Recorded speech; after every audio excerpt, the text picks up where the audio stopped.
Fidèle à elle-même, mais toujours renouvelée, telle est Simone Signoret. Pierre Tchernia a eu bien de la chance de pouvoir profiter de mon éloignement momentané pour aller interroger la première actrice française de ce temps. On a le sentiment, en pensant à ce que vous avez fait depuis quelques années, que c'est une carrière très construite, délibérément. Est-ce que vous avez le sentiment que vous arrivez à des choses auxquelles vous pensiez depuis longtemps? Non, pas du tout. C'est absolument pas prémédité. Rien n'a été prémédité. C'est jamais moi qui ai monté un film. C'est jamais moi qui ai lu une histoire et dit j'ai envie de faire ça. C'est toujours arrivé absolument complètement de l'extérieur et sans ma volonté à moi de le construire. Alors est-ce que c'est ce que C'est la vous chance, quoi. C'est ce que vous appelez de la chance? Ah oui, oui, parce que c'est vraiment venu comme ça. Les bonnes choses que j'ai faites, elles m'ont été apportées. C'est jamais moi qui les ai provoquées. Mais alors vous avez un jugement exceptionnel, car enfin, il y a beaucoup de très bons comédiens qui ont dans leur carrière des trous dont ils ne sont pas très heureux. Oui, je n'ai pas fait que des choses heureuses non plus, mais dans le tas des choses que j'ai faites, il y en a beaucoup d'heureuses parce que j'en ai fait très peu. Et que j'en ai fait très peu parce que j'ai pu me le permettre sur le plan financier, sur le plan pécuniaire, parce que j'y a jamais eu de problème pour moi, parce que mon temps gagne admirablement sa vie et que par conséquent, je n'ai pu faire que les choses que j'aimais vraiment. Alors que beaucoup de gens sont obligés de faire des choses qu'ils n'aiment pas toujours vraiment. C'est-à-dire qu'une carrière comme la vôtre doit autant au choix qu'à tous les films que vous avez pu refuser.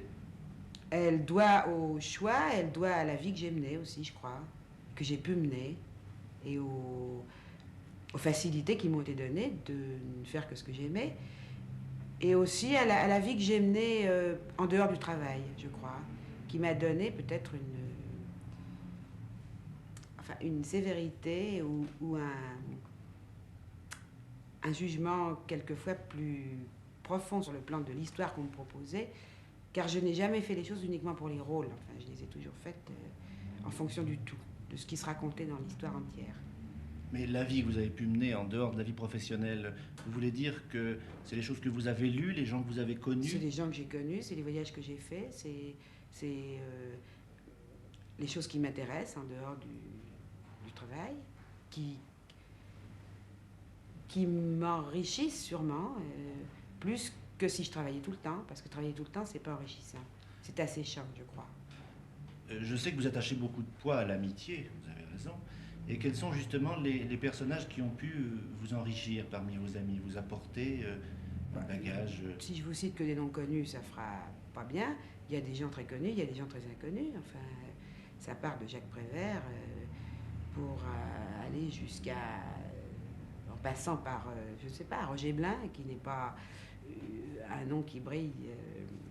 Il brille pour moi, mais je veux dire, il brille pas comme celui de gens très connus. Puis ça passe aussi par des gens dont le nom ne vous dirait strictement rien et qui, pour moi, sont très importants parce qu'ils représentent la conscience. C'est-à-dire quand on fait quelque chose de bien ou quand on fait quelque chose de mal, il faut toujours penser qu'il y a 6 ou 7 personnes qui vous jugent. Je crois que c'est ça la conscience. Et parmi les personnes qui vous jugent, il y a des gens parfaitement inconnus dont l'opinion est primordiale au moment où on va faire la chose bien ou la chose mal, d'ailleurs. Est-ce que votre métier vous absorbe beaucoup? Dans les périodes où je le fais, il m'absorbe complètement. Complètement. C'est-à-dire que quand je tourne, eh bien, je ne fais que ça, je n'aime que ça, je n'aime que les gens avec qui je travaille. Je deviens une espèce de monstre, quoi. La femme Signoret disparaît derrière l'actrice Signoret. Oui, oui, c'est pas... Enfin, si on veut être honnête et dire les choses comme elles sont, c'est vrai, oui, complètement. Enfin, faut pas exagérer, si quelqu'un de ma famille est très malade, ça me tracasse beaucoup, mais sans ça, enfin, je me lève le matin pour ça et je me couche après avoir fait ça et il n'y a que ça qui m'intéresse pendant que je le fais. C'est pour ça que je disais tout à l'heure que ne faire que ça tout le temps, c'est sûrement très dangereux et très asséchant parce que c'est une fausse vie quand même. Vous jouez au théâtre et vous avez 2 films qu'on présente à Paris actuellement, Le Jour et l'Heure, qui est tout nouveau, et Casque d'Or, qui a été un film très important, je crois, aussi bien pour l'histoire du cinéma que pour votre carrière. Ah oui. Qu'est-ce que ça vous évoque comme Pour moi, souvenir, oui. Casque d'Or? Ah bah ça a été 8 semaines de vacances, enfin, oui, de vacances. Parce que travailler avec Becker, c'était extraordinaire. Avoir Reggiani, Dauphin et puis tous les autres, c'était être aussi heureux que quand on était très heureux à l'école et qu'on riait beaucoup. Enfin, c'était extraordinaire. Moi, je suis très bouleversée que Casque d'Or marche maintenant. Parce que Casque d'Or n'avait pas marché il y a 12 ans. Je suis très triste que Jacques soit pas là pour le voir, parce que il serait très très content, enfin, parce qu'il aimait beaucoup. Et c'est une jolie revanche, quoi, que ça marche très bien. Vous dites que Casque d'Or vous a laissé le souvenir d'une sorte d'impression de grandes vacances. C'est fréquent, ce sentiment-là? Oui, c'est chaque fois. Enfin, quand je... Peut-être j'ai employé le mot grandes vacances plus volontiers pour Casque, parce que parce qu'il y a les bords de la Marne et qu'il y avait la campagne et que ça faisait très vacances en plus. Mais c'est toujours des vacances quand même. Enfin, le tournage d'un film, c'est des grandes vacances mélangées aux grandes joies des meilleurs moments de l'école quand on rit beaucoup. Alors c'est un peu compliqué, ça a l'air un peu compliqué, mais c'est ça. C'est le retour à l'enfance, donc ça doit être ça. C'est pour ça que j'emploie le mot vacances et que j'emploie le mot école. Je crois que c'est le retour à l'état d'enfant. Oui, parce qu'il y a toute une bande de copains Puis parce que c'est pas par hasard qu'on dit jouer. Enfin, si on emploie le mot jouer pour les acteurs, c'est quand on est petit, on joue à la marraine, on joue à se déguiser, on joue au docteur, on joue à la marchande.